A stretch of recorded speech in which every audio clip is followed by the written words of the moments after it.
বন্ধুরা customer speaker দিয়ে কেমন কী বাজছে না বাজছে দেখুন। এই স্পিকার আনা হয়েছে সুইটনের দুটো 40 ওয়াট চুংলাইন। বেসটা অত ভালো বুঝতে পারবে না কারণ ক্যাবিনেট যে নেই যেহেতু, ঠিক আছে। তাও মোটামুটি একটা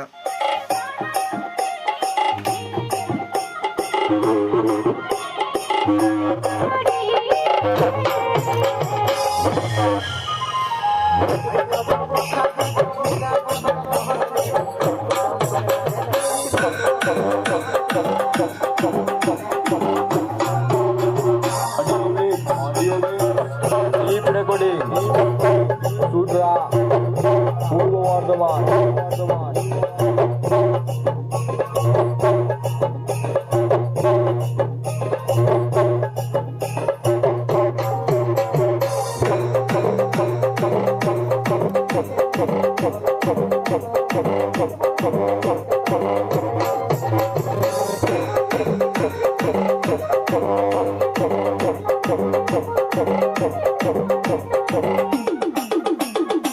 দেখে নিলেন বন্ধুরা কাস্টমার স্পিকার দিয়ে কেমন কী পাচ্ছে না পাচ্ছে। মেশিনের সঙ্গে স্পিকারগুলো যাচ্ছে, আর যদি লাগে অবশ্যই যোগাযোগ করতে পারেন। এখানে এই ভিডিওর সমাপ্ত করছি, ধন্যবাদ।